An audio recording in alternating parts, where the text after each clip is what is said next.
Hey, everybody. I hope today is going good. Have a very special guest for you guys today, Kat Weaver. Thank you for joining us. Thanks for having me. Definitely, you already know when. We actually can't get into this interview without giving her an intro because she's been making so much noise just in the tech space. Not only that, pitch competitions, everything. So, Kat Weaver is a serial entrepreneur, investor, and the founder of Power to Pitch. She built and scaled her first company straight out of her college dorm room, ultimately leading to a successful exit. After winning 22 of 23 pitch competitions, Kat realized founders weren't failing because of bad ideas, but because they didn't know how to communicate their value. She launched Power to Pitch, helping early stage founders raise over $50 million in grants and venture capital by transforming how they pitch, present, and position themselves for funding opportunities. Wow. Welcome to the show, Kat. How you doing today? I appreciate that intro. I am good. I just feel like entrepreneurship is drinking from a fire hose every day. Even though I've exited a company already, there's still not much surprises me, but all the things and growing fast has its own challenges. But it's an honor to be here. Definitely, yeah.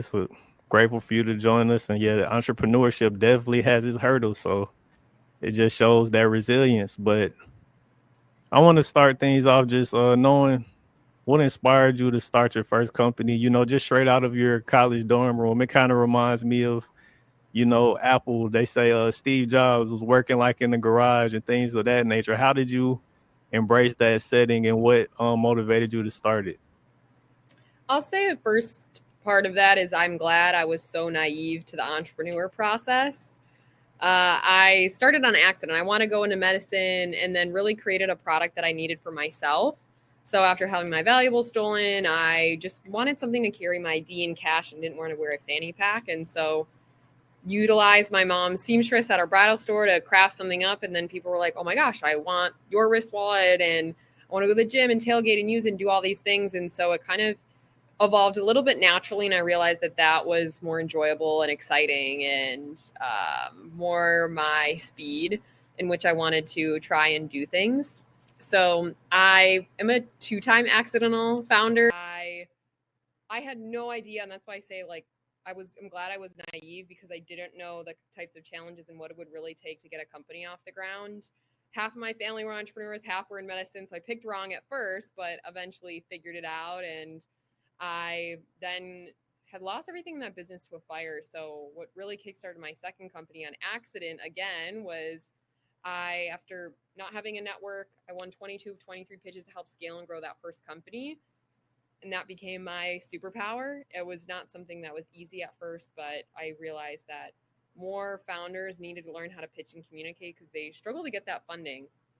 So that's what first business ultimately on accident led me to my second.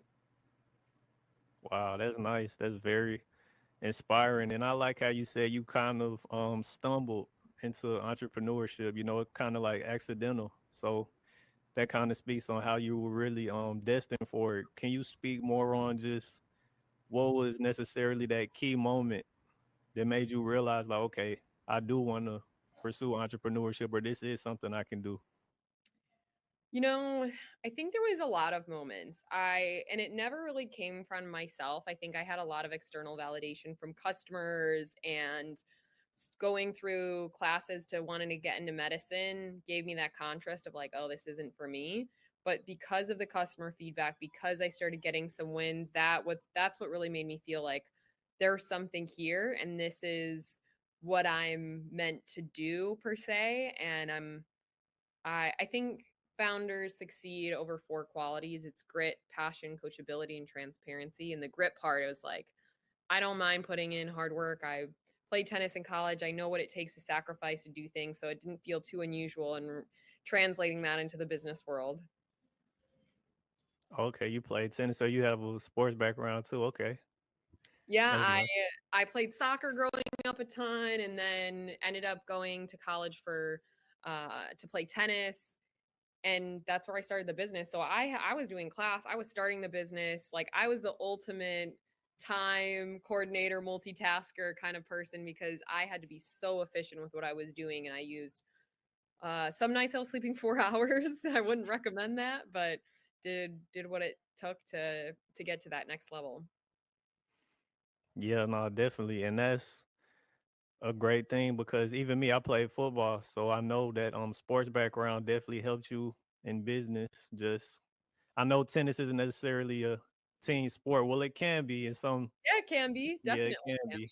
It just teaches you know that teamwork, that being able to be coached. I feel like that's a big thing in business. Can you speak on that? Just having that mindset of, this may be your business, but there are other people that you work with, and sometimes you have to have that coachability mindset and be able to take advice. What could you say about that?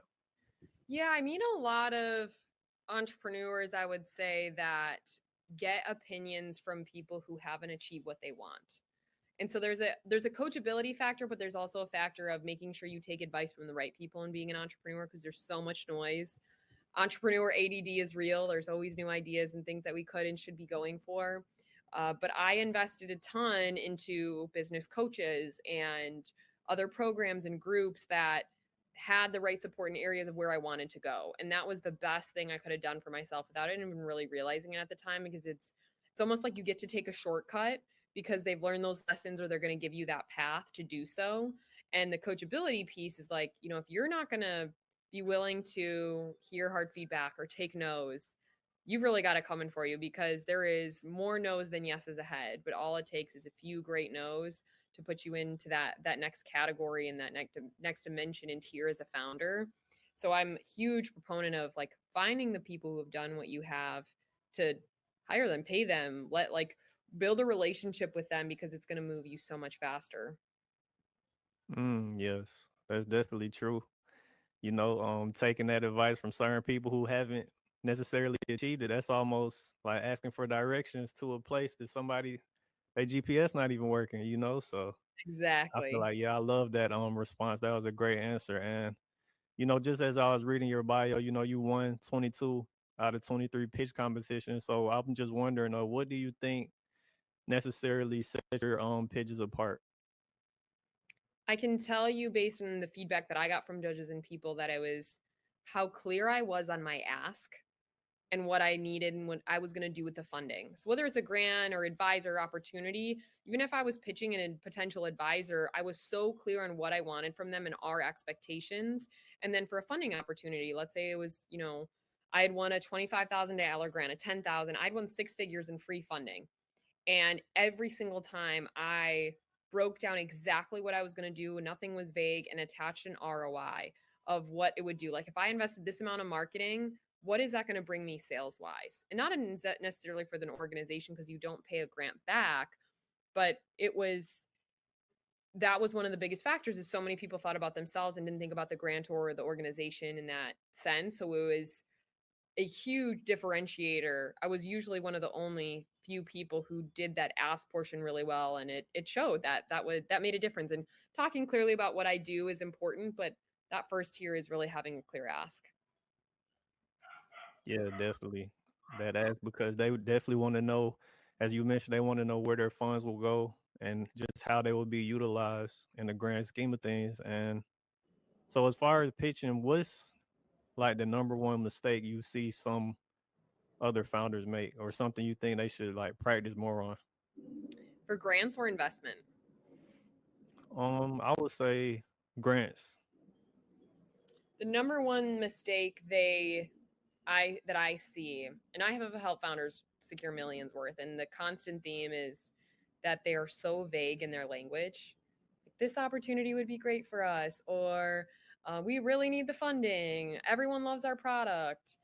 And a good rule of thumb that I operate by and tell every single founder I work with, if I can take that phrase and copy and paste it into someone else's pitch and it makes sense, you need to either delete it or add detail.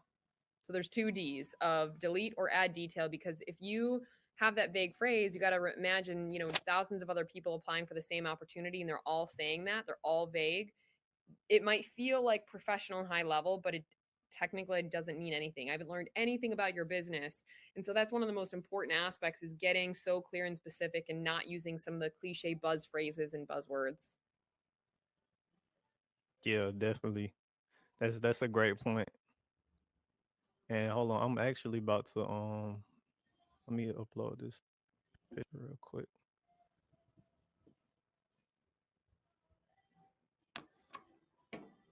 Yeah, so this was a picture I found when I was doing some research. Just they asked around a couple million Americans just their top 5 fears in life, and it's crazy because as we can see, heights, This is darkness, so good. spiders. I've never seen this before. I love that you found this. I totally want to share this. It's awesome. Yeah, yeah, no, definitely. Thank you. Like heights, you already see all the options. So it's just crazy. How is public speaking the most feared thing that people are scared of? And not only that, just don't get me wrong, there's many founders out here with great ideas, great concepts, but they can't hit that stage. Them lights come on and they can't deliver the message to the crowd. So how valuable is it being a founder and being able to get on stage and actually be able to convey your message to a crowd? I mean, I wanted to, it's funny, in looking at this, I wanted to throw up every time I started public speaking. Like, it is truly nauseating. I also felt that fear, and the only way to get over it is to put in the reps.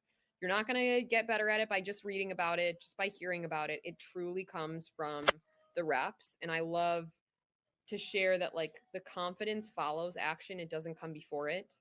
So you're only going to get more confident by doing it, because in the majority of people, especially in the audience as well, they're all thinking about themselves. They're not actually like thinking about you. And so I think we are our own worst enemies in our mind about public speaking itself, but it just has got to come from reps and putting in the work. That's the only way I got comfortable. I went from not wanting to talk to several people because it was nauseating to speaking in front of 10,000 people without a script, kind of thing.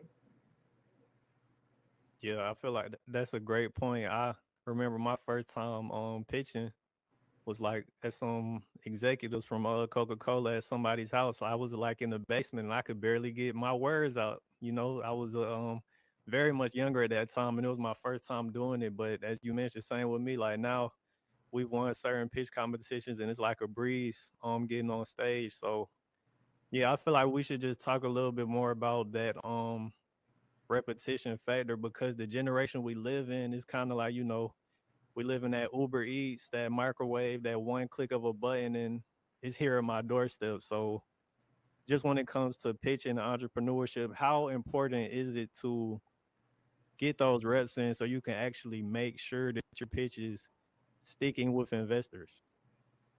Well, I think a lot of founders think they can avoid it. Even if you're not going after investors, if you are an entrepreneur, you will always be pitching. You will always be selling. You will have to learn that skill because it's going to come in some form or another. Maybe not direct face to face, but it could come from messaging, emails. There's so many forms of actually pitching and converting someone, even outside of an investor. So if a founder, I see a lot of like technical or maybe more like engineers or founders in the medical field, maybe this doesn't feel as natural to them compared to some other industries in my experience. And they think they can pay someone off to do it for them.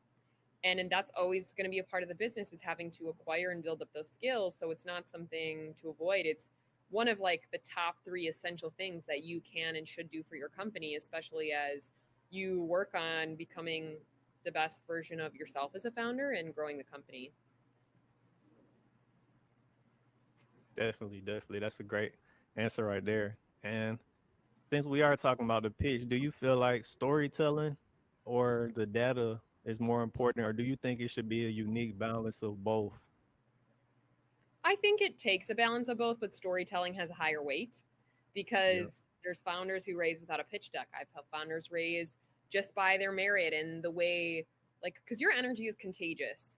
And anyone can rattle off statistics and data, but is that going to prove that you are the right founder to execute at the end of the day? No. So, in my experience, I see storytelling taking a much stronger weight over just data to be able to convert into funding. definitely. Yeah, a great story, just like movies. We love the star character, but we love the storyline behind it even more. What they were able to overcome in their background. So yeah. So what motivated you to launch Power to Pitch? And can you just, if there's any entrepreneurs watching this and they want to get involved with Power to Pitch, what exactly would they be provided? So I started Power to Pitch on accident because I met so many founders when I was on my pitch journey that struggled to get funding or closed down. And it wasn't because they had a bad business, they just struggled to learn how to communicate and what it really took to get funding. So I realized it was a recurring theme amongst 99% of people that I met. And I had won the FedEx grant. They posted my pitch tips video. It went viral, and I had hundreds of founders DM me, how can I get funding too? And I thought, okay, so I was doing it on the side. I had a side hustle. And then all of a sudden, I started coaching founders to small grants, to multi-million-dollar rounds. And it was like, wow, I'm so much better at this. It's rewarding. I'm really good at it. So I actively sold and exited that first company to take a bet on my second idea, Power to Pitch. And we have two core ways we support founders. One and through grant is winning corporate grants and non-dilutive funding, meaning they're smaller checks than the government grants, but they come quicker.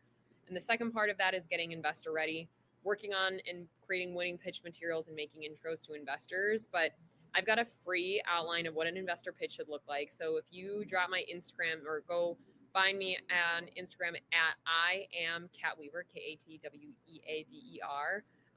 In my bio, there's a word prep. There is an actual investor pitch outline free. And then the link to apply to work with me is there as well. But that way, it's a good starting point if you're curious about pitching investors. That's great. Yeah, y'all definitely make sure y'all go check her out on Instagram. I know you're active on LinkedIn too, right? Is there any other socials? A LinkedIn, and then I've got a YouTube channel as well that I just started for more in-depth pitching and fundraising advice. So Instagram, LinkedIn, and YouTube are my top places to be. But LinkedIn, I would say I'm more seasoned in out of all the other platforms. So working on growing the other two. Yeah, definitely. Hey, if you're watching this, make sure you go connect with her on all socials. She definitely puts out very valuable content. And so, Kat, do you have a specific success story from just like a founder you coached that necessarily may stand out to you? In terms of what kind of detail?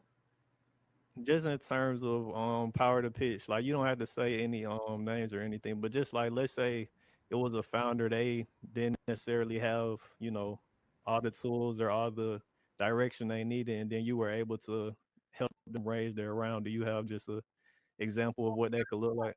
I could give you hundreds, but I will say one of my favorite examples that comes to mind is one founder came to us. She couldn't struggle to fundraise for over a year and needed a little bit of cash and credibility because she's pretty early stages. So we helped her win some grants. She won about $28,000 worth in free capital and grants, which was bigger than the average angel check she was looking at. 2 months after getting that funding, she raised over $270,000 in counting in venture capital and from investors, angel investors, because she used the grants as launch points. So she got more credibility cash, and she was able to, once she cleared up her messaging, you can see that cash had converted on that. And so I love telling this story because a lot of founders think, oh, venture capital is plan A. It's really plan E. You have so many other options before you want to go the venture route. Only 2% of companies raise venture and 75% of those companies fail. So it's really not meant for the majority of companies to really take on is that kind of venture capital and investment route. There's much higher growth expectations than most think. Definitely, and yeah, that's why I feel like your story is just so inspiring because, like, as we know, women they definitely get a shorter percentage of grants, as well as people of color, only like 1.3%. So just being, an underdog in this industry, there is much more work and just certain things you have to do. So yeah, that's great to know about that too. And so what would be some advice you could give somebody that is, they might be terrified of public speaker right now? I know we both were when we first got on that stage. What's a thing of advice they could get to just motivate them to take that leap and just go out there? Borrow my confidence. You don't need it. Take mine. Yeah. Borrow it. Two is, why would you expect different results if you're not willing to put in the work? Like you have to put forth that effort. If you truly want what's on the other side of that, then that's a mindset problem.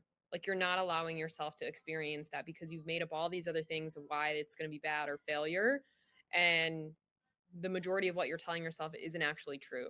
And so it's to not believe yourself in that sense. And if you really want those results, what are you willing to do, risk, or go after if that's, something that you want no matter how much it scares you? Yeah, that was a good response, and I feel like that relates to anything in life, even just like getting your driver's license. How can we expect to get approved or pass the test if we don't even go take it? And yeah, it is just that first step. If you're watching this, is that first step. After you get on stage and you get that experience, it just becomes more so second nature. And you spoke about confidence. Would you also say confidence plays a role in fundraising? I know you've raised millions of dollars. You do have to have a certain level of confidence to get on the phone with an Oh, investor. if you don't believe in yourself, why would you would expect an investor to? They're betting on you and your abilities and your execution. And I had mentioned earlier, like that confidence is contagious. And so if you don't have that belief in yourself, they're going to see right through that and go to the next one because there are thousands of other potential deals in their inbox. Mm. And you mentioned just the grit and the grind. So, what would be just a couple factors you would say that the investors look for before they invest? In the early stages, like pre-seed and seed, it's the founder. They're betting on the founder more than the idea, the ability to execute, how good of a team fit there is. Is this actually venture backable and a scalable business, not just a lifestyle business? Do you expect to give the investors a return? You want to exit or IPO? That's where they're going to make their money. It's not a donation. And so thinking about like the expectations of VC, do you truly understand that? And have you found something or created a mode or competitive advantage in some way that's not easily copyable? Because, there's going to be some business bigger than you out there. So how easy is it for you to maintain that level of growth and hopefully then be acquired? That's a lot of founders have misaligned expectations about the VC realm, I think, to start. Yeah, no, that's definitely true. And just following up on that question, since you are an investor yourself as well, what is one thing that would just make you just pass on the pitch? A lot of those fluffy buzzwords. We're the best. Our customers love us. I'm like, okay, prove it. Like next. I Yeah. need the specifics. I need the data. I need why you. Okay, cool. And so just the power to pitch, where do you just see the business just 5 to 10 years from now, just grand vision wise? Well, in the next year, my goal is to get founders to 100 million in grants and venture capital raised. And I'm working on a lot of technology to make it more accessible and outside of, the coaching that we do. I want to create the standard in what pitch and expectations look like for founders. So it is more accessible to female and underrepresented founders in certain groups because the majority don't have a natural network. The majority don't have or business experience, or maybe they're first in their family to get a degree or start a business. And so a lot of that information, there's no level playing field or at least like a standard for what the pitch or foundational expectations look like. And so I'd love to really create a name and making that more accessible for other founders and what funding could look like to help grow their business. Yeah, no, that's great. You guys are definitely on the track to achieving that. So it's going to be exciting to see. And so, what industries do you think will create just that next wave of successful startups? Well, I think you're seeing every founder use AI as a buzzword right now, but I think the founders who are protecting data and also leveraging in person, because I think we're still a pretty disconnected world. I think thinking about those two buckets, I don't have a crystal ball, but I see those two areas of like bridging that aspect and getting us out of our faces, out of our phones is something that's really interesting to me. But the tech side is, much more high growth than I think the majority of industries. So I wish I had a concrete answer for that, but that's my guess. Hey, man, y'all heard her. She said in person. Y'all make sure y'all go to that little move spot. We already know we connecting people. 61% of Generation Z has been diagnosed with anxiety. That's where we come into the picture. We're connecting people all over the globe. And make sure y'all download that. Now, these last couple of minutes, I want to get into, just more fun questions. So I know you said you played This tennis. is fun. Yeah, no, it's fun because we do business. But if we were talking to just like certain normal people, they'd be like, "Dang, they gonna keep talking about business." But nah, if you weren't an entrepreneur, what would be the alternate dream career that you possibly think you would have had? Oh gosh, I haven't been asked this in a long time. I thought I would have wanted to be a professional athlete to some caliber. I love to compete, drives me so much. And the second to that is I thought I was going to have my own cooking show when I was little, or be a vet. It was one of those three things. Very, very different, but all three, animals, sports, and cooking, bring me joy. Yeah, now that makes sense. I could definitely see you being a professional tennis player. I know the World Cup and stuff is on. I've been looking at that a little bit, and so look, another question: if Power to Pitch had a mascot, like just an animal mascot, what would it be? Ooh, I would probably say a like a tiger or a black panther of sorts where they stalk their prey like founder stalking investors, and they are confident when they take action and they don't let up and they don't take slack or from anyone. And so that's initially of like that confidence and aggression to come in and win is where I would take that guess. Nah, that's super crazy because a tiger, that's literally my favorite animal. That's crazy. Let's sense it. And I was born in Tiger Year too. By the way, people got to go do their own research on that. So when you're not coaching founders, what do you like to do? Like just everyday life. Like what brings you happiness besides? I know business, but besides business, what brings you happiness? I love to travel. That's something that like having a being an entrepreneur to give me freedom to travel more is a really been a blessing. And I work out every day, so sports is still a big part of my life. I and I think oh, like playing with my dog.